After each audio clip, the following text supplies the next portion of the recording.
Maître Soulier, bonjour. On vous reçoit aujourd'hui sur Digital Droit Média. Est-ce que vous pouvez vous présenter?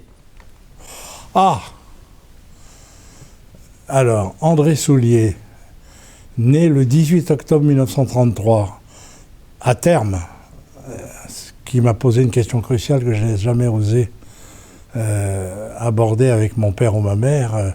Est-ce que j'ai été conçu la nuit où Hindenburg a reçu Hitler à la chancellerie? Si c'est ça, c'est dramatique. Voilà. Avocat de profession.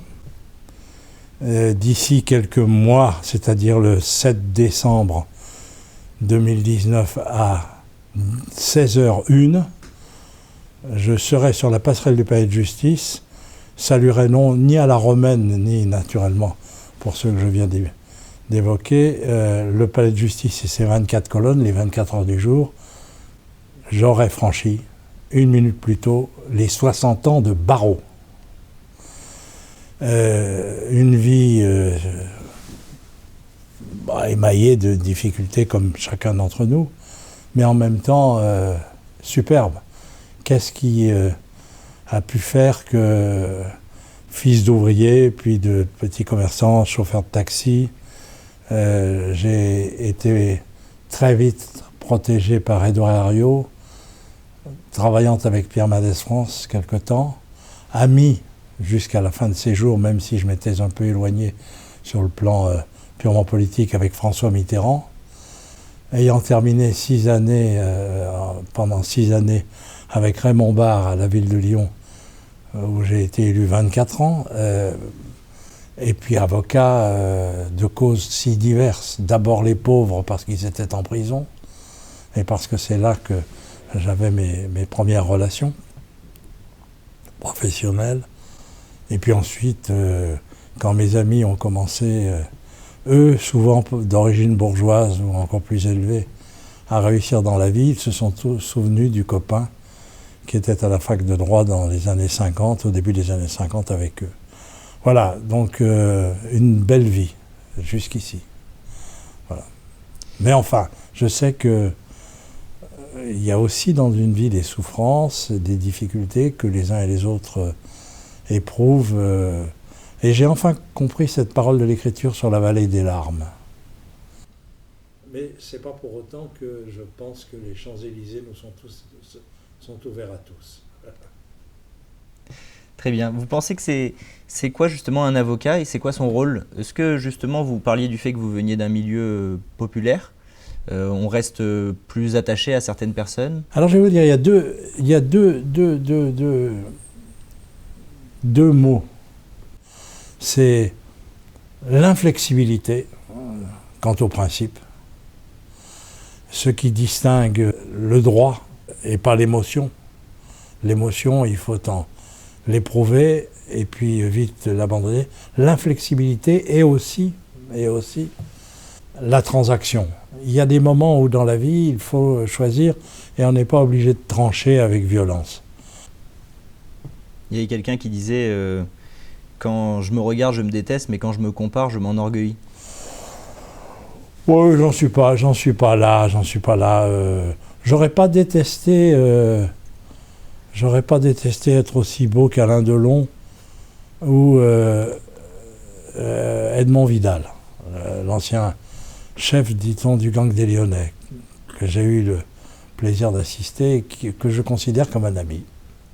Quelqu'un qui n'a jamais tué lui-même de ses mains à l'extérieur quelqu'un. Aucune femme n'est arrivée dans un tribunal ou une cour d'assises pour pleurer la mort de son enfant en regardant M. Vidal. Un type. Et beau en même temps. Et beau. Donc si j'avais été beau comme eux, tous les deux, quelle carrière j'aurais fait. Mais peut-être au cinéma. C'est un paradoxe ou une synthèse de vos principes, le fait d'être capable d'aimer aussi bien un criminel que... C'est une synthèse. Non. Le paradoxe est une manière d'esquiver. La synthèse, je préfère la synthèse. Après tout, dans une existence, vous êtes constamment obligé de transiger. La sanction, d'abord, je suis avocat, donc j'en inflige pas. Je demande de mesurer. Je dis au juge, attention, vous vous servez trop de votre glaive. Servez-vous aussi de votre cœur et de votre esprit. Très bien. Alors, vous avez été pendant de nombreuses années dans la politique. Est-ce qu'il y a un lien entre la politique et le droit? Oui. Et lequel? J'ai été... quand vous êtes un garçon de milieu populaire, j'ai très très vite été repéré par un copain de mon père qui était adjoint au maire, adjoint d'Herriot. Et la politique offrait ceci, c'était la possibilité, ou bien vous alliez au Parti communiste, ou alors vous alliez là où dans votre ville s'était trouvé le pouvoir, où se conservait intellectuellement le pouvoir, c'est-à-dire les radicaux, mais les radicaux Mendès France à Paris, à Lyon, la figure totémique d'Édouard Herriot, accablé injustement parfois parce qu'on a oublié qu'entre 1920 et 40, Macron parle à Merkel. Le président du Conseil de l'époque parlait à Hitler, enfin parlait, se demandait à quel moment ça allait mal tourner. Salvini et Salvini, très bien. Mais enfin, c'était Mussolini qui était à... Franco était en Espagne, mais plus malin que les autres. Et ça n'était pas Poutine. C'était Staline qui était en Union soviétique. Donc il faut comprendre. Et donc à cette époque-là, j'ai rencontré un certain nombre de gens, et surtout on m'a présenté à Mendès France et à ses équipes. Et Mendès était âgé à l'époque, il n'est âgé que de 42 ans. Je ne sais pas si vous voyez le truc. C'est pas mal. Non, c'était 48 ans, pardon. 48 ans. Je suis déficient ce matin sur le calcul mental. Donc je ne demanderai pas de provision. Parce que sinon je vais y ajouter un zéro. Je ne le retranche jamais. Vous parlez justement de ces grands hommes politiques qui, en bien ou en mal, mais ont fait quand même l'histoire. Vous pensez que nos hommes politiques actuels manquent un peu de panache quand vous comparez justement Macron à Hitler, Merkel à Hitler, pardon D'abord, indiscutablement, le paysage matériel et l'information ont changé, c'est clair. On va revenir au droit et je vais vous expliquer à quel point tout ça est modifié. Il est évident que le poids de la guerre, le poids des différends, la violence, le poids des grandes dictatures, car l'Union soviétique régnait sur une grande partie de l'Europe. La Chine se mettait en mouvement à la fin des années 40, 50. L'Empire britannique avait explosé. L'Inde était devenue indépendante. C'était quand même un phénomène étonnant. Notre pays, la France, qui avait été une puissance coloniale exceptionnelle, détestée par les Allemands, qui avaient été chassés à coups de canon avant la guerre de 1914 du Maroc, par exemple. C'est un monde qui est incomparable par rapport à celui d'aujourd'hui. 2 guerres mondiales venaient de s'achever. Et là, il s'est passé quelque chose d'important. Je saute presque du coq à l'âne, encore que je n'ai pas du tout l'intention de le faire. C'est que j'arrive, c'est les années 50, début des années 50, c'est formidable. On a inventé, après l'échec de la Société des Nations, l'Organisation des Nations Unies. On a mis 5 puissances qui le demeurent aujourd'hui, avec un droit de veto au Conseil de sécurité. C'est produit quelque chose d'incroyable à l'époque. C'est Hiroshima et Nagasaki. Et nous le savons encore aujourd'hui, si la paix a régné et si les chefs d'État et de gouvernement n'ont pas dégainé l'arme nucléaire depuis, fini, c'est parce qu'ils savaient que l'apocalypse était possible, mais une apocalypse qui n'aurait pas cédé la place à un monde nouveau, c'est-à-dire que c'était l'anéantissement. Et j'ai vécu tout ça. Et à ce moment-là, l'enseignement du droit, moi je l'ai ressenti comme ça, venant de milieux simples, ça ne veut pas dire milieux inintelligents. Voilà, mais des gens modestes. On ne portait pas de gilet jaune, on portait ses idées. alors qu'aujourd'hui, on porte je ne sais quoi. Le droit. La seule manière de faire régner la paix ou de tenter d'enrayer la guerre ou de la faire cesser, c'était l'application du droit. Ça n'est pas rien que, au lendemain de la Seconde Guerre mondiale, on ait inventé, de facto, puis de jure ensuite, le tribunal de Nuremberg sur les crimes contre l'humanité. On voit d'ailleurs la difficulté qu'il y a à reproduire tout ça. Voilà. Oui, il y a quand même quelques... Donc le droit. Voilà. Le procès de Nuremberg, ça a été bien fait dans la procédure pénale. Ça a été un petit peu bâclé. D'abord, c'était une première des puissances qui avaient gagné. Alors on disait le droit des vainqueurs. Non, le saisissement pour les hauts dignitaires allemands, et ceux qui avaient coopéré à cette monstruosité, ils portaient la main devant leurs yeux quand on a fait défiler des films sur ce qu'on avait découvert dans les camps de concentration. Et tous ces morts. Et pourquoi ? Parce qu'ils étaient juifs. Je ne suis pas juif. Sauf là. Là, je suis juif. Et donc, c'est ça, là, c'est le grand changement. Pour le reste, la procédure méritait peut-être d'être affinée sur tel ou tel point. Bon, ils ont pu parler, ils ont eu le temps de s'expliquer. Ce qu'ils n'ont pas laissé à leurs victimes, eux les bourreaux. Bien sûr. Alors, vous êtes spécialiste en droit civil et en droit pénal. On va s'intéresser surtout au droit pénal. Ça consiste en quoi, justement, le droit pénal ? Alors, d'abord, soyons clairs et précis, je suis devenu pénaliste parce que mes clients, je les trouvais dans les prisons. C'était chez les pauvres, ceux qui avaient des difficultés. Et comme j'avais la passion de défendre, ayant l'injustice en horreur, à partir de là, j'ai trouvé... Ma carrière pénale a été illustrée comme jamais ceci ne sera possible, de le refaire pour ce qui me concerne. Le temps me manquera. L'acquittement d'un garçon qui était un jeune commis boucher qui s'appelait Deveau et qui a été une des grandes affaires du XXe siècle et qui a abouti à l'indemnisation des hommes et des femmes, enfin des accusés reconnus innocents, ayant bénéficié de non-lieu ou de relax et encore davantage d'acquittement, la possibilité d'être indemnisé. Avant, il fallait démontrer la faute lourde de l'État, la faute lourde des juges et des jurés, la faute lourde des magistrats du tribunal correctionnel ou de la cour d'appel. C'était impensable, ou de la cour de cassation. Et là, j'y suis arrivé. J'ai donc provoqué, en 1971, le vote à l'Assemblée nationale d'un texte qui aujourd'hui est utilisé. Je ne dis pas qu'il est appliqué en abondance, parce que c'est toujours difficile d'obtenir des grands succès. C'est plus facile de ramasser des casseroles. Ça, c'est le premier point. Ça, c'est 69, c'est le grand moment. Le deuxième temps fort, mais qui est pratiquement contemporain, c'est que je suis devenu partie civile.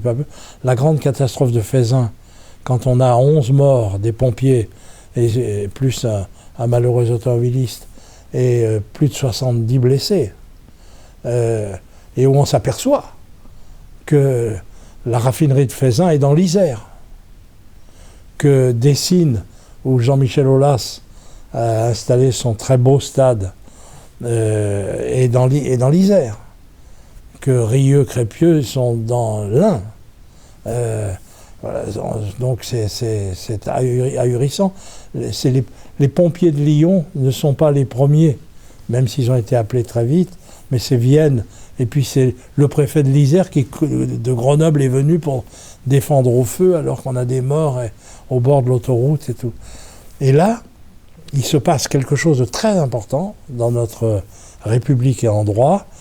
Nous sommes en 1966, le 4 janvier 1966, et quelques mois plus tard, le Premier ministre du général de Gaulle, Georges Pompidou, va déposer un projet de loi à l'Assemblée nationale pour revenir en partie sur un décret de la Convention des années 90, mais 1793, sauf erreur de ma part, qui avait découpé pour anéantir la résistance qu'il craignait de la part des royalistes ou des bourgeois du coin, le département de Rhône-et-Loire pour le sanctionner.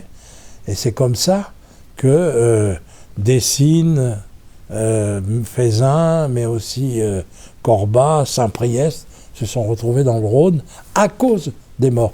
Et je dis, moi, de temps en temps, si j'étais professeur de droit, je dirais ça à mes étudiants, j'aurais écouté, calculer quand il y a beaucoup de morts, alors on peut faire évoluer le droit. Autre catastrophe dont j'ai été partie civile, qui a été une catastrophe considérable, alors 150 morts ou 151, je ne me souviens plus à un près, à Saint-Laurent-du-Pont, dans une boîte de nuit, quand des marchands de divertissement vont bloquer l'issue, les tourniquets pour permettre aux gens de partir s'il y avait un incident, c'est bloqué, et le dancing du 5-7 flambe, et il y a 150 morts. Et nous sommes la nuit du 1er novembre, quelques jours plus tard, le général de Gaulle va disparaître, va décéder à Colombey-les-Deux-Églises, et Harakiri, qui n'en manque pas une, écrit « Balle tragique à Colombey, un mort ». Voilà, ça c'est le droit, c'est la France. Vive la France. Toute cette période où j'ai été d'abord avocat de la défense, et quel avocat? J'ai continué. J'ai plaidé un certain nombre d'affaires, mais je n'ai jamais cherché à être le Dupond-Moretti de l'époque. Mais c'était vrai. Et je suis devenu partie civile. C'est comme ça que je me suis retrouvé partie civile pour M. Charles Mérieux, le grand-père, qui avait été kidnappé contre une rançon. L'abomination, quoi. Et peu à peu, alors, mes copains de fac et d'autres que j'avais connus sont devenus des chefs d'entreprise et autres. Et je suis devenu un avocat m'intéressant plus au droit des affaires. Et la conclusion, qui pour moi est une merveille, c'est que j'ai pu envoyer mon fils aîné aux États-Unis plusieurs années, université américaine, collaborateur dans un des plus grands cabinets du monde. Et puis un jour, il est revenu en France, il m'a dit écoute, je vais m'associer avec toi. Il est avocat au barreau de Paris, mais aussi à la tête d'un groupement que nous avons constitué et qu'il anime beaucoup. Il a une clientèle mondiale. Voilà. Voilà, le fils du chauffeur de taxi connaît à la fois le soleil qui se lève et le soleil qui se couche. Je suis plutôt le soleil qui se couche. Hein. Vous parlez justement de votre milieu social. Est-ce que finalement votre relation au droit n'a pas évolué en même temps que votre classe sociale? Sans allusion à des défenses contemporaines, if you see what I mean, je suis d'avant la révocation de l'édit de Nantes. J'ai une chance formidable, j'ai 3 petits-enfants catholiques et 3 petits-enfants protestants. C'est-à-dire que je suis d'avant 1685, la révocation de l'édit de Nantes. Donc j'ai pas des petits-enfants catholiques qui prennent leurs cousins et qui les jettent par la fenêtre parce qu'ils sont protestants. Donc j'aime les deux, et avec une égale passion. En plus, je me reconnais aussi beaucoup dans la religion hébraïque. Donc je n'ai pas besoin d'aller rechercher chez Marx, chez Engels, Lénine, ou leurs avatars, les leçons pour que le peuple s'émancipe. La preuve d'ailleurs, d'où je viens, j'ai au moins réussi ça, pour ce qui me concerne. Peut-être plus Simone Veil, la philosophe? Alors, c'est drôle quand vous me parlez de Simone Veil, parce que je pense aussi à l'autre avec laquelle j'ai siégé comme député européen au groupe libéral. Simone Veil, la première. Ok. Bien vu. J'ai réussi à analyser le profil.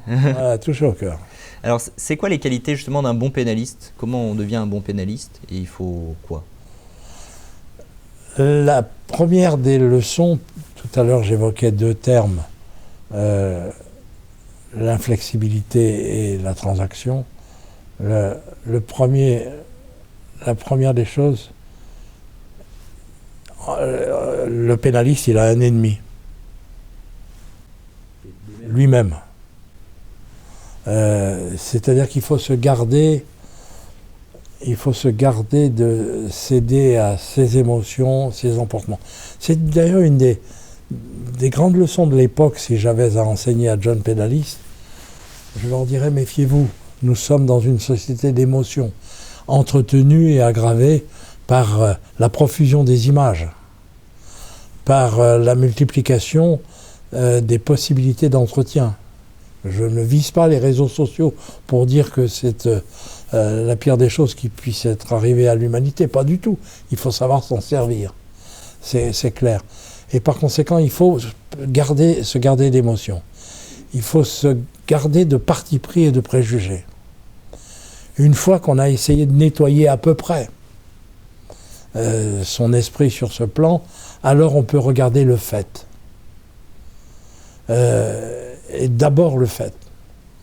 Et savoir comment il se présente, pourquoi il s'est produit, qu'est-ce qu'il a entretenu. Une fois qu'on a cela, alors on peut commencer à travailler. Le pénaliste doit se garder de toute prémonition, de toute prévention. Voilà. Moi, j'essaye ça. Alors, bien entendu, nous sommes tous prisonniers de nos origines, de notre enfance, de ce qu'on a appris et tout. C'est comme ça qu'on regarde la religion. Bon, c'est clair que certains ont pu s'étonner que je sois choisi, c'est pas la première fois, pour la grande affaire de ce temps, empreinte d'émotion plus que de droit. Je parle du cardinal archevêque de Lyon, auquel me livrent maintenant beaucoup d'amitié, de respect, de considération. Mais ce que je veux dire, c'est que je ne me laisse pas emporter par voici le précepte, et vous devez vous incliner devant le précepte. La seule chose que je reconnais, alors comme avocat, j'ai l'air de divaguer un peu, mais la trajectoire reste tout à fait droite. Pour moi, le grand texte qui dit tout, il y a deux choses, il y a deux grands textes. Les 10 commandements. Celui qui a inventé ça, exceptionnel.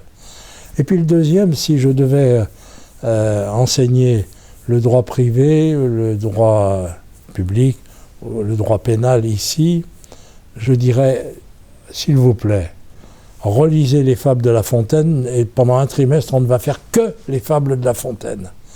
Et on saura beaucoup de choses sur le droit civil, sur les rapports entre les hommes, les rapports entre les hommes et les femmes, les rapports entre les femmes entre elles, ça c'est encore une autre affaire. Voilà. Et donc, les 10 commandements et La Fontaine. C'est intéressant. C'est original, sans doute. C'est original, effectivement.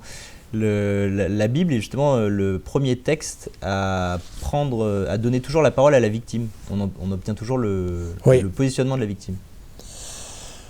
Oui, ça c'est les grands textes. Il est évident qu'il faut puiser dans ce qu'ont vécu nos ancêtres sur ce plan-là. Mais il n'y a pas que... J'ai un souvenir. J'ai un fils qui est comédien. Et naturellement, l'esprit et le comportement apparemment plus débridé que le bourgeois que je m'essayais d'être dans mes 30 et 40 ans. Et un jour, alors je me suis marié jeune, bien sûr, mais celui-là, c'est le second.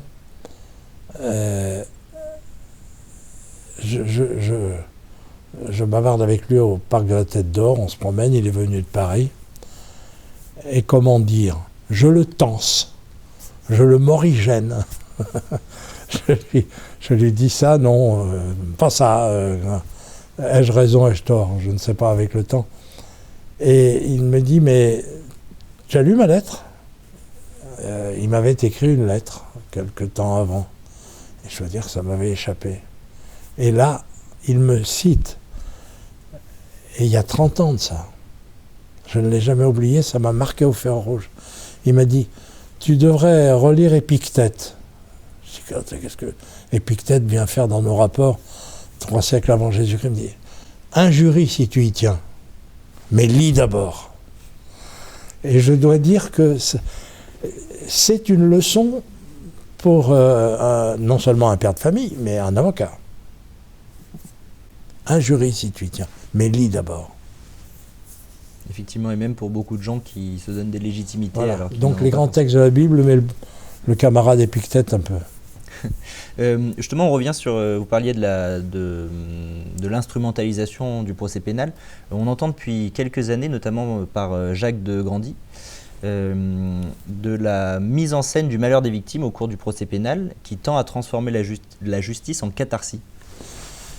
C'est très exactement ce que je vous ai dit tout à l'heure. Je suis très content que vous l'abordiez à nouveau et que j'ai constaté dans le procès qui est fait ici à l'archevêque de Lyon. J'ai parlé d'émotion, société d'émotion. Mais c'est exactement ça. Depuis, on voit bien qu'il y a une tendance du droit. Je ne sais pas si mon ami Robert Badinter n'a pas abordé ça aussi d'une certaine manière. Les victimes étaient effectivement abandonnées longtemps. Mais enfin, quand même. Quand on tranchait le cou des gens, on ne pouvait pas dire qu'on était aimable avec les assassins, non? Bien. Mais peu à peu, la défense des catégories s'est imposée et la parole a été donnée plus abondamment et la conjugaison de la participation à l'information à travers les télévisions, les réseaux sociaux et aujourd'hui les chaînes publiques d'information continue. Écoutez, l'aboutissement, c'est... je n'ai rien contre le gilet jaune lui-même. Mais enfin, quand je vois toutes les chaînes de télévision en continu qui donnent la parole pendant des heures à des gens dont je ne sais pas ce qu'ils disent, je sais ce qu'ils éprouvent. Mais enfin, ça ne justifie pas l'étalement de leurs difficultés sur ces tartines auxquelles ressemblent désormais certaines télévisions. Mais les cours d'assises, ça a été un peu ça, la part faite à l'émotion. Les tribunaux correctionnels aussi, en moindre partie, dans la mesure où ce sont des magistrats professionnels et que ils prennent garde à éviter cela. Mais je crois que c'est vrai, c'est une tendance de l'époque. Il va falloir y mettre bon ordre. Voilà. Vous pensez quoi justement du législateur en matière pénale? Pardon? Le législateur en matière pénale, vous en pensez quoi justement? Vous parlez justement de... Il y a ces choses-là qui sont faites, mais il y a également aujourd'hui, par exemple, il y a l'expérimentation des nouvelles cours criminelles, de la réforme du 23 mars 2019. Alors, je pense que nous sommes dans un moment de grande confusion. Je vois les efforts que font les parlementaires. Les textes tombent les uns après les autres. Quand je suis, j'allais dire Dieu merci, mais il faut faire très gaffe à ce qu'on dit dans ces cas-là. Mais quand j'étais à la fac de droit, la taille des codes, c'était ça. Civil, pénal, procédure pénale. J'ai prêté serment comme avocat. L'année précédente, on était passé du code d'instruction criminelle au code de procédure pénale. Voilà. C'était déjà quelque chose. Mais enfin, aujourd'hui, c'est incroyable. Alors, s'il n'y avait pas l'informatique, aujourd'hui, la possibilité d'aller directement à la source du texte, mais après tout ça, il faut l'interpréter. Et après tout ça, il faut l'appliquer. Et je pense qu'aujourd'hui, le Parlement est littéralement débordé. Il met du temps pour prendre des textes qui sont constamment remis en cause. Je vous donne un exemple. La QPC, bonne chose. je plaide pour un ancien secrétaire d'État au tourisme, ancien député, adjoint au maire d'une commune, qui est accusé de harcèlement sexuel. Bon, il a tenté sa chance. Il n'a pas déshabillé une fille, il ne l'a pas agressé, incroyable, ils lui ont collé du sursis. Mais à un moment, cour d'appel, cour de cassation, je dis, ce texte sur l'agression sexuelle, ça n'est pas acceptable, pas dans ces conditions. Les droits de la défense sont réduits. Je n'ai pas dit bafoués. Ils n'avaient pas qualifié justement ce qui était... La qualification est assez lâche, assez obscure. Elle prête à interprétation. Les droits de la défense ne sont pas pris à la hauteur où ils devraient l'être. Et la Cour de cassation, la Chambre criminelle, dit très bien, il faut soumettre au Conseil constitutionnel. Je suis allé plaider devant le Conseil constitutionnel. D'ailleurs, c'est enregistré, on me voit, on m'entend. On m'entend même commencer à dire je ne suis pas rancunier, puisque je viens plaider ici pour l'abrogation d'un texte au profit de la loi, mais pour un homme qui m'a battu aux élections législatives en 1973, mais le père de mon suppléant nous a vengés en étant élu 14 ans président de la République. Mon suppléant de l'époque s'appelait Gilbert Mitterrand, il avait 23 ans, et c'est François qui avait dit, il m'avait dit, vous êtes dans le Beaujolais, prenez, etc. Bon, donc je n'en dis pas davantage. Abrogé. Bien. Nous sommes au printemps 2012. Et en 2012, il y a des élections présidentielles où François Hollande va battre Nicolas Sarkozy. Et il est président de la République. L'important, c'est quand même très vite d'essayer de parler de la situation économique et sociale. Il passe 3 jours à la fin du mois de juillet, alors qu'ils ont bien d'autres choses à faire. Il vient d'être élu en mai, installé au mois de mai, je crois, comme président de la République. Et la première des choses, c'est de se préoccuper de ce texte. Enfin, c'était pas la révolution. Les femmes n'étaient pas en danger.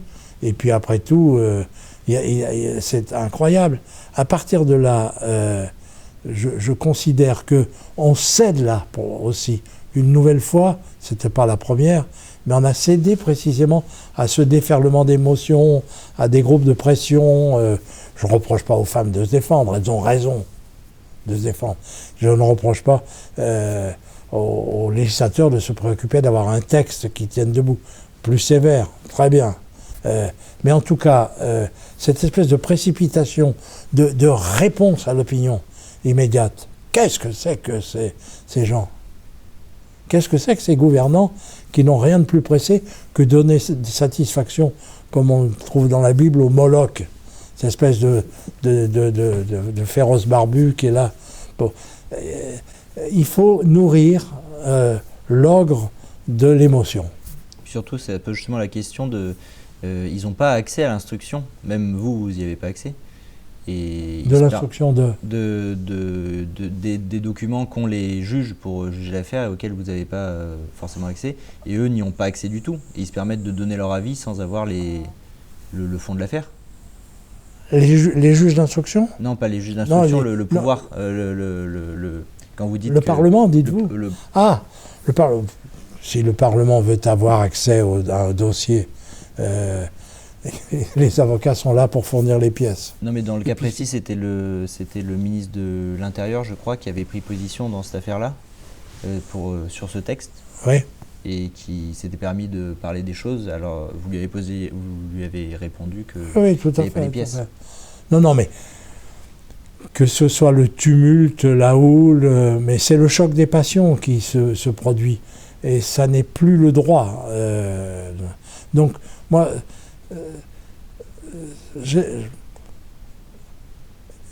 il n'y a pas de vérité révélée dans un procès. Il y a la vérité du temps, du moment. On n'écrit pas pour les siècles et les siècles. Mais ce que je trouve... alors, ça ouvre la porte à autre chose. C'est que l'appareil judiciaire lui-même souffre beaucoup, car les pouvoirs se sont toujours méfiés des juges. Toujours. C'est pas la peine de remonter à Antigone. Mais il faut savoir qu'on ne fait pas des efforts considérables pour les autres. Je vous donne un exemple. Attendez. Il faut savoir parler dans le désordre et dans le tumulte. Je disais l'autre jour, il y a quelque temps, à une magistrate de Lyon, tout à fait remarquable, chargée des grandes affaires économiques et financières. Les parquets font attention et le pouvoir, pas trop touché à ce qui, du domaine de la bataille entre actionnaires, bataille entre concurrents et autres. Ah, mais c'est des affaires privées et tout. Alors qu'on peut commettre des abus de droit, des abus de confiance, un certain nombre de délits, etc. Bon. Et je disais, mais c'est quand même extraordinaire. Moi, je suis avocat, j'ai besoin de collaborateurs, j'ai des stagiaires, j'ai plein de gens qui peuvent me faire des recherches. Et je concentre ma réflexion à la façon dont on va sortir ce dossier, le présenter, etc. Mais vous êtes seul. Ah non, vous n'êtes pas seul puisque vous êtes assisté de la police. La police? Mais en matière économique et financière, ils ne sont pas assez nombreux. Ça dure des mois, ça dure des années. Des années. Mais pourquoi diable, avec la maison des avocats, il y a 3400 avocats au barreau de Lyon. Et vous n'avez pas de stagiaire, vous pourriez avoir, vous, madame, 2, 3 stagiaires, hommes et femmes, qui sont là, qui vous dépouillent la jurisprudence, qui vous préparent un certain nombre de documents, vous faites recherche. Rien. Eh oui, rien. C'est une conception. Les problèmes commerciaux, les problèmes d'argent sont les problèmes les plus difficiles pour la morale des juges. Voilà. Et vous disiez que justement le pouvoir se méfie. Vous pensez que si on ne donne pas plus, par exemple, de budget à ces gens-là, c'est le pouvoir qui le fait exprès? C'est évident. D'accord. Pour moi, c'est clair depuis le début des temps. D'accord, j'ignorais. Vous pensez qu'on est dans une société de plus en plus violente, justement? On entend souvent cette idée, mais avec 60 ans de carrière d'avocat, est-ce que ça relève une vérité? Dans ce que j'écris et qui paraîtra, comme ça me permettra d'avoir quelques lecteurs de plus, en vous parlant, j'évoque la peine de mort. Je ne vais pas la raconter ici, mais j'ai en 1964 accompagné un de mes associés de l'époque, j'avais plaidé dans l'affaire. Mon client s'en était tiré. Il était moins accablé que celui que plaidait mon ami et associé. J'ai vu cette nuit-là, à Montluc, j'ai vu cette nuit-là guillotiner 2 hommes dans 2 affaires différentes. Celle pour laquelle mon associé était là et que je l'accompagnais, le président de la cour d'assises, le même dans les 2 affaires, 2 avocats généraux différents, 2 juges d'instruction différents. Et j'ai vu la sainte horreur, etc. Les choses... je vais faire un bond quantique en arrière. J'aime beaucoup 3 petits volumes de 250 pages chacun, intitulés L'histoire de l'Europe, écrit par Emmanuel Berle, qui a été un homme tout à fait exceptionnel, écrivain de fortune, dit-il, en 1943 et en 1944 dans la Creuse, je crois, au moment de l'occupation. Il était juif. Et il parle de cette histoire de l'Europe. Et il dit à un moment, il évoque la nuit du 1er janvier au 31 décembre, je crois que c'est 31 décembre, 405. Alors je ne sais pas ce qu'il y avait comme témoin, je ne sais pas ce qui est resté comme écrit, mais où il décrit des peuples venus de l'Est, poussant leurs troupeaux avec leurs femmes et leurs enfants, passant les limes, les frontières de l'Empire romain qui était en train de se déliter avant de s'effondrer. Limes, limite, frontière. Et donc, il raconte cela. Mais on a été une terre d'invasion, il y a eu des choses, des trucs. Les crimes au 19e siècle, au 20e siècle, on a vu des choses épouvantables. Est-ce qu'il y a plus de violence ? Ou est-ce qu'elle est plus froide, peut-être, pour être aussi plus cachée ? Je ne le crois pas. Franchement, Landru, qui prenait des tickets pour aller à Gambais chez lui, il emmenait des femmes, il y en a 9, je crois, qui ont disparu à peu près. Il prenait un aller-retour pour lui et puis un aller simple pour elle. Voilà, on n'a pas retrouvé les corps, il les brûlait dans sa chaudière. Bah, défendu par Mauro Giaferi au début des années 30, je crois. Quand même, un type qui tue 9 personnes, on voit le foin qui est fait aujourd'hui autour de certaines affaires. Donc je crois pas qu'on est plus féroce. Je crois pas. Voilà. Alors tout ceci est entretenu quand même de manière malsaine en ce qui nous concerne pour ce temps, avec le retour de l'immigration, en disant ah oui mais il faut se méfier, hein, un arabe serait plus meurtrier ou un noir qu'un blanc, non, enfin plaisanterie de garçon de bain, voilà. Les stupidités monstrueuses, et en plus c'est pas vrai, il n'y a pas de, voilà.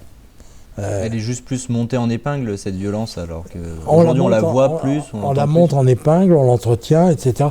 Et puis il faut faire peur aux petits-enfants le soir pour qu'ils dorment. Hein. On a remplacé l'ogre par l'arabe ? On a remplacé l'ogre par l'arabe, si vous voulez. Alors vous faisiez partie de la défense du gang des Lyonnais. Oui. C'est une histoire qui me passionne. Ils ont tué le juge Renaud ou pas ? Non. Non ? Une honte. Il y a eu une émission sur France 2, abominable. Un journaliste qui est un excellent journaliste, mais qui était un môme à l'époque. Un commissaire que je vais traiter très tranquillement de vieux con, pas bon, qui s'entretient avec un vieux truand au bord de la Saône. Il n'y a pas eu de bourrasque ce jour-là pour leur permettre de gagner la Méditerranée à la nage. Incroyable, ils ont raconté n'importe quoi. Le juge Renaud, on sait qu'il a tué. Moi, je sais qu'il a tué.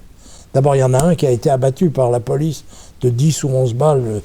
Je ne sais plus si c'est du 9 mm ou du 11,43 à Champagne au Mont-d'Or, qui s'appelait Marin. Précisément un des garçons qui avait enlevé le fils aîné de M. Mérieux et de son épouse.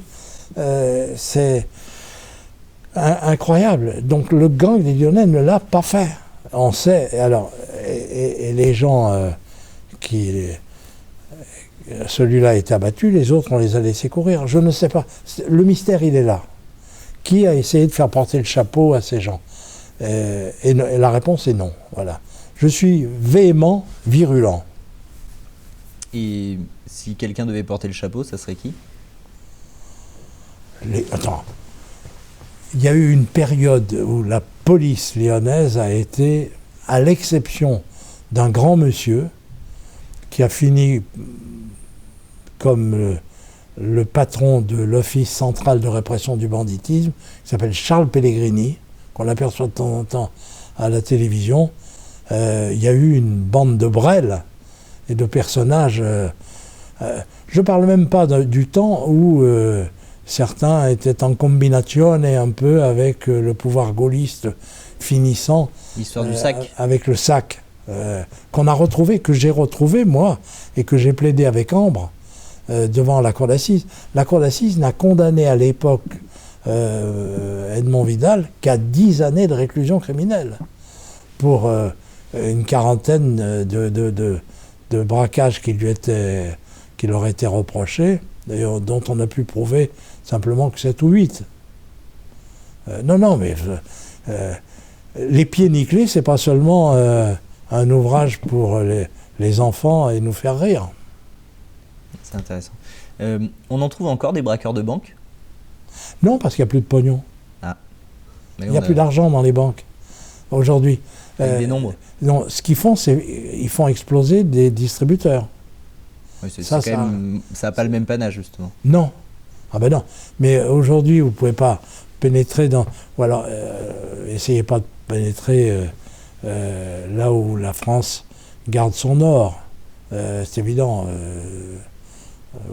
Mais il n'y a plus d'argent. L'usage de la carte. Vous voyez, un exemple. Je vous disais, et j'ai écrit je vais vous faire sur ce qui va paraître, le titre de l'article sur les 2 peines de mort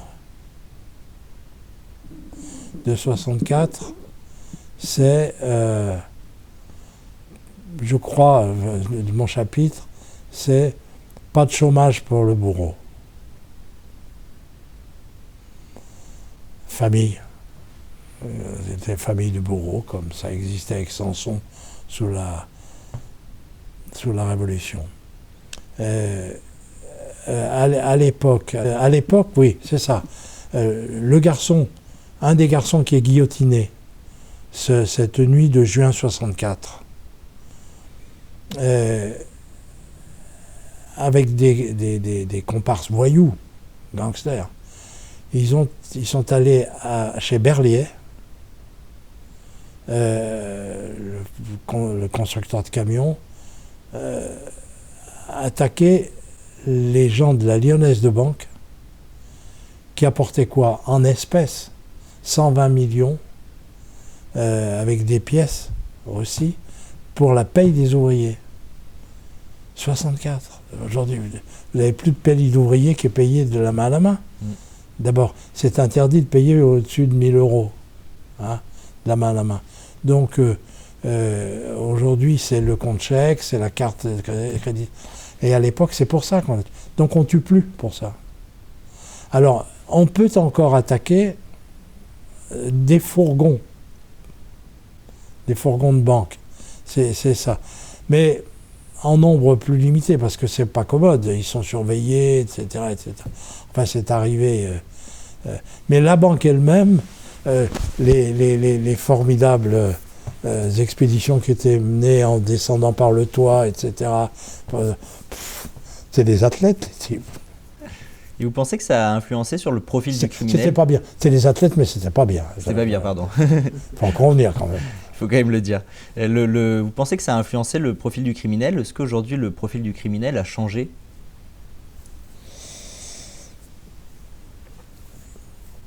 Les circonvolutions cérébrales sont les mêmes. Les 100 milliards de cellules sont les mêmes. Non, c'est les conditions de surveillance, les conditions économiques, etc. Voilà, donc c'est clair. Non, dans l'esprit des gens, non. C'est quoi, vous pensez, l'avenir du droit pénal? L'avenir du droit pénal, il oscille entre 2 nécessités absolues. D'abord, c'est d'être le plus clair possible et le plus efficace possible. Mais l'efficacité s'entendant à la fois dans le système de la sanction et de la façon dont elle est purgée. Et puis d'autre part, la possibilité de tenir compte de ce qu'est l'homme ou la femme qui sont entre les mains du juge, la notion de récidive et tout. Non, je crois beaucoup, moi, au droit pénal. Vous pensez qu'on va être jugé par des robots demain? Non. Pourtant, il y a des projets quand même dessus. Ouais. Ça marchera pas? Non, mais je mettrai un gilet... Quelle couleur? Je mettrai un gilet violet, tiens. C'est la couleur des évêques, c'est pour ça? Pour aller casser les robots, alors. Non. Il faut laisser les hommes entre les hommes. Alors, vous avez parlé... C'est presque une parole biblique. Et puis le violet, c'est la couleur des évêques. Comme ça vous fera un beau gilet. Mais ça, je l'avais fait exprès. Ah. Alors, on vous a vu parler dans une interview pour Lyon Mag d'abaisser les tensions en prison. C'était à propos du téléphone dans les cellules. Ouais. C'est quoi la situation des prisons en France?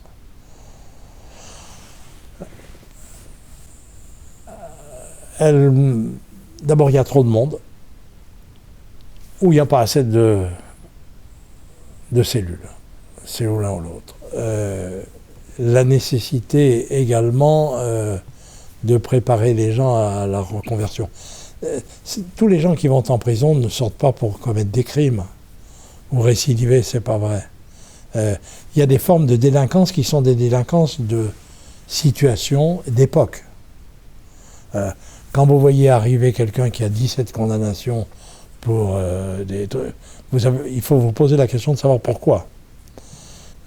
Et de ce point de vue, les juges n'ont pas le temps de se demander pourquoi. Quelle est la reproduction du tracé de l'intéressé depuis le début. Voilà. Ça, on peut le faire encore en cours d'assises, parfois, quand le crime a submergé d'émotions l'ensemble de la société. Mais pour le reste, ça va assez vite. C'est clair. Je vois pas de grande différence. D'accord. Alors ça va être un peu polémique, mais c'est une bonne situation, prisonnier en France? D'être prisonnier en France, c'est beaucoup mieux qu'en Turquie. Vous pensez qu'il faut changer des choses là-dedans? Il y a un système pénal à réformer?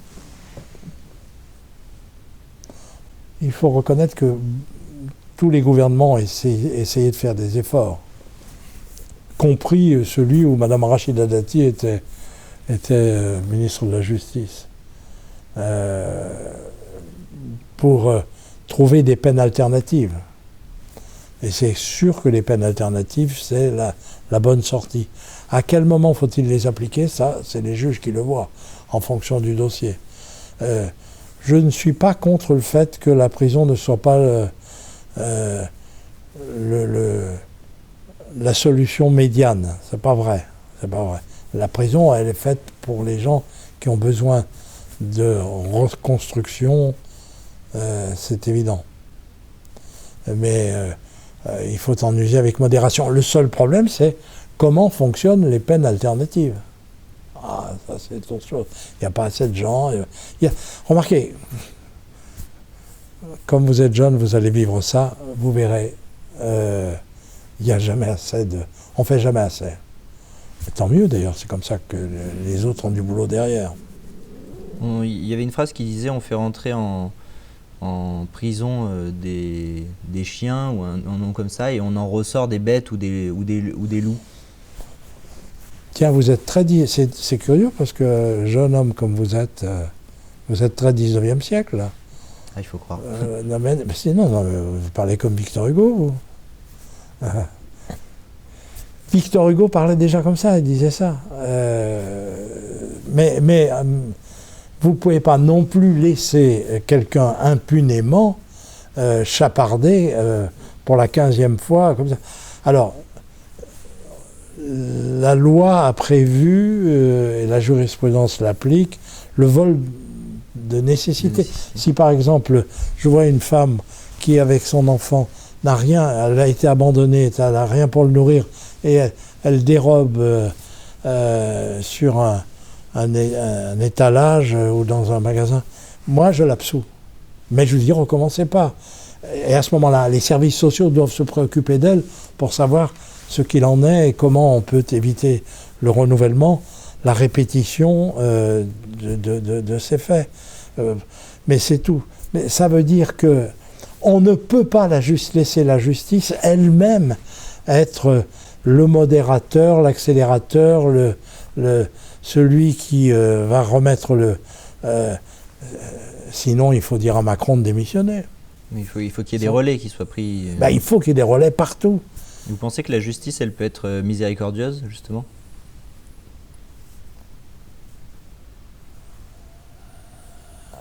Il y a des cas dans lesquels on peut l'être. On doit l'être. Voilà. On doit l'être. Mais cela dit, je ne confonds pas le curé et le juge. Ça vaut mieux. Quelle valeur essentielle la justice doit-elle faire primer sur les autres ? Par exemple, la liberté, la sécurité, la dignité, la sûreté ?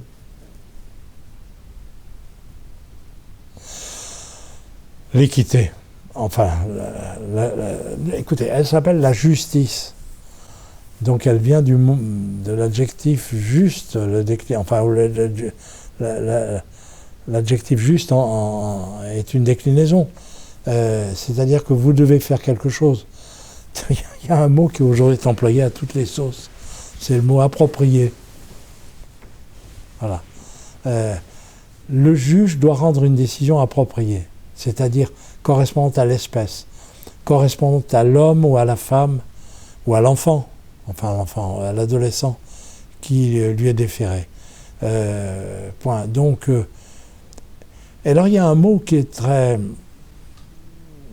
controversé là-dessus, c'est le mot équité. Alors on peut dire que c'est un synonyme de justice, c'est pas vrai.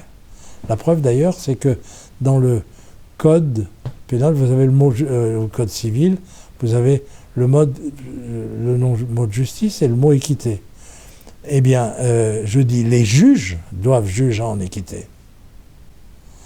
Je me souviens d'un grand magistrat, aujourd'hui je crois disparu, qui a été fini premier président de la cour d'appel de Grenoble. Il s'appelait Chanaron. Et M. Chanaron, un jour, me dit, il me donne 2 leçons. Je dis, je vais le voir, c'est la seule fois où un juge a trahi un délibéré, ou presque. J'étais très préoccupé par une affaire et tout. Et il était en délibéré, il était premier vice-président de la cour d'appel de Lyon, et il me croise dans les couloirs. Il me dit, vous allez bien ? Je dis, non. Je dis, pourquoi ? Vous avez un problème ? Je dis, non, vous allez rendre votre délibéré dans l'affaire Intel dans 1 semaine. Je suis très, très préoccupé, etc. Et là, il me regarde et il me dit, vous n'avez pas de raison d'être préoccupé. Allez, au revoir. Il est parti. Je savais que j'allais gagner. Mais une autre fois, je dis, mais comment ça se passe, vous, quand vous avez à juger quelque chose de complexe en droit et en fait? Ah, il dit, je vous vois les uns et les autres, vous êtes à la barre. Alors, souvent, 2, 3 excellents avocats. Et je sais lequel d'entre vous ment par omission, essaie de contourner l'obstacle, ne prend pas le... Voilà. Et puis, donc, à la fin des fins, on va se retirer pour délibérer, on délibère, et là, en équité, je dis, pour moi, c'est cette thèse-là qui est la bonne, en équité. Mais on n'en reste pas là, parce qu'à ce moment-là, à partir de là, on dit, il faut vraiment un habillage juridique. Il faut travailler après sur... Voilà. Sur la justification par le texte. Le texte justifie que j'avais raison en équité, c'est lui qui doit triompher. Alors vous parliez justement de la justice. La justice, c'est une vertu ou c'est une administration ? Les deux. Mon colonel, les deux. C'est forcément une administration. Il est évident que le nombre de choses qu'elle doit surveiller, les alertes qu'elle donne par ses décisions, ça veut dire, le mot alerte, c'est quoi ? C'est la jurisprudence. Voilà. Et donc c'est une alerte. Attention.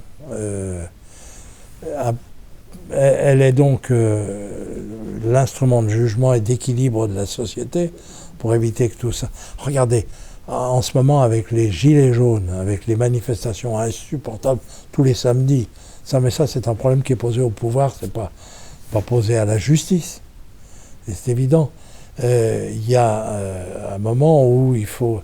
Mais en même temps, c'est une administration. Elle a l'administration pénitentiaire, il y a beaucoup de choses, beaucoup de références papier au matériel. Voilà. Alors quand j'ai dit à vos confrères que j'interrogeais les semaines précédentes que je vous recevais, ils m'ont dit demande-lui une anecdote, il en connaît des milliers. Alors vous nous en avez raconté quelques-unes, mais est-ce que vous pouvez nous en raconter une particulièrement drôle ou émouvante que vous avez ?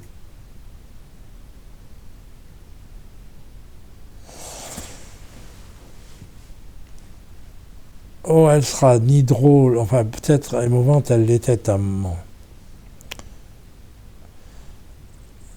Quand j'en parle beaucoup, j'ai fait 30 pages là-dessus, ou 35 pages qui paraîtront, avec des pièces nouvelles.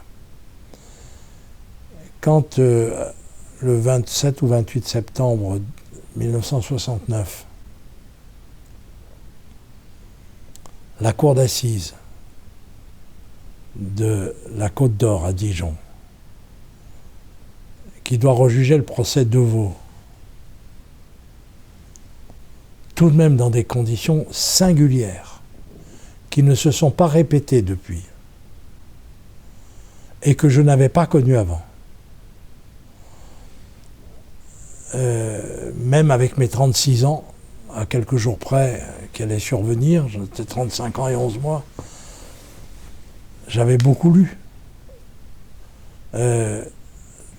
3 pourvois devant la Cour de cassation, contre l'arrêt de la Cour d'appel de Lyon de 1963, condamnant ce commis Boucher à 20 ans de réclusion criminelle. Un pourvoi par lui, rejeté. Un premier pourvoi qui avait déjà été envisagé par un garde des Sceaux qui s'était effacé avec les élections de 67, présenté par Louis Jox à l'époque, député qui avait été député du Rhône, garde des Sceaux, grand ambassadeur, le père de Pierre, qui était socialiste avec moi chez Mitterrand. Pas encore socialiste, c'était la Convention des institutions républicaines. Rejeté par la Chambre criminelle de la Cour de cassation pour atteinte aux droits de la défense.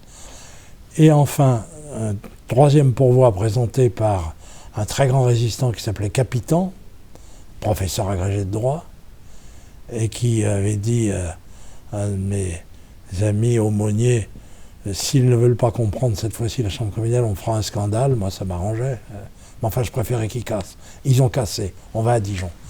4 jours de débat. Une petite fillette qui a été assassinée, égorgée, éventrée.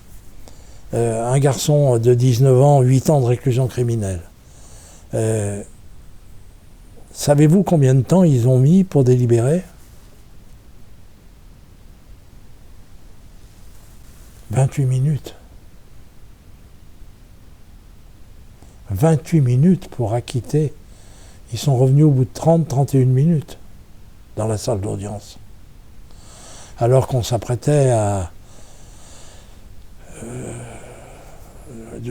3 heures, 4 heures, 28 minutes. Et quand le président a lu à la première question, Jean-Marie Deveau est-il coupable de meurtre sur la personne de Dominique Bessard et autres, je me suis tourné vers lui. Et paf, il est tombé dans mes bras, etc. Là-dessus, les gens s'ébrouillent. Il y a 100 journalistes ou 110 journalistes, il y a des télévisions par an. Et la première chaîne, c'est elle qui diffusait à l'époque, m'entend. J'ai l'air de ne pas m'être rasé depuis 3 jours. La barbe pousse vite dans ces cas-là. Et je me souviendrai toujours, et je ne le regrette pas, de ma réponse. Le journaliste me dit, alors vous êtes content de cette victoire, cette victoire. Et j'ai dit non. Il y a une petite fille assassinée. Il y a un garçon qui a fait 8 ans de détention. C'est pas une victoire. Merci. Merci beaucoup. Vous voulez faire une pause? Ça va, vous avez d'autres questions? J'en ai juste peut-être... Allez-y, parce que je suis obligé de passer à mon bureau à midi. Très bien, je vous en pose juste une dernière. Allez-y, ça va. Pardon, non. Si vous voulez couper ça, vous coupez ça, hein, parce que quand même, c'est... En même temps, c'est une très belle histoire, alors effectivement. C'est pas une victoire. C'est bien. Ok. La suite. Vous voulez un peu d'eau? Non, ça va bien. Non, au contraire, non. Vous en avez assez... Vous avez peut-être trop perdu. Non, c'est bien. Alors, le droit pénal est une filière qu'on dit bouchée. Quel conseil vous donneriez à un jeune qui souhaite embrasser la carrière d'avocat pénaliste? Je ne crois pas que ce soit une filière bouchée, mais pas du tout. Ce qui est vrai, c'est que j'ai évoqué 1958-1959 et ma prestation de serment, le code d'instruction criminelle, le code pénal, entre parenthèses, pour dater tout ça. Moi, je suis un garçon du temps de la guerre d'Algérie. Et 1958, c'est l'arrivée du général de Gaulle au pouvoir. C'est Michel Debré qui est... c'est curieux, je suis en train d'y penser. C'est Michel Debré qui est Premier ministre et qui donc va accélérer le passage. Mais tout ça aussi à cause de très beaux travaux et de très beaux articles de Maurice Garçon, de l'Académie française et grand avocat, fils d'Émile, qui lui a été un immense professeur au début du XXe siècle, et donc qui va faire ce passage. Et j'y pense maintenant, quand je fais abroger la loi sur le harcèlement sexuel, le président du Conseil constitutionnel, que j'aime beaucoup, c'est le fils, Jean-Louis Debré, qui est un vrai personnage, auteur excellent de romans policiers. Voilà, ce qui est très bien, comme ancien juge d'instruction. Et donc, à partir de là, on va voir que le droit pénal évolue à la vitesse, devrait suivre la vitesse des changements aussi de la société. Et il est évident que le nombre de délits aujourd'hui prévu et la spécialité. Si vous pouvez faire un avocat pénaliste toute votre vie sur l'informatique, le droit des sociétés et d'autre part l'intrusion heureuse des textes européens, mais aussi d'un certain nombre de données internationales. J'ai un fils donc qui va plaider devant les cours d'arbitrage, les chambres d'arbitrage internationales. C'est aussi bien Paris que Stockholm, que Zurich. Vous appliquez la lex mercatoria, etc. Et là, il y a aussi des inflexions pénales, il y a des choses qui se passent. Donc, il y a encore un très grand avenir. Il n'y a pas que plaider pour la veuve et l'orphelin, franchement. Très bien, merci d'avoir été notre invité sur Digital Droit Média et merci pour votre témoignage. Merci à vous de l'avoir fait.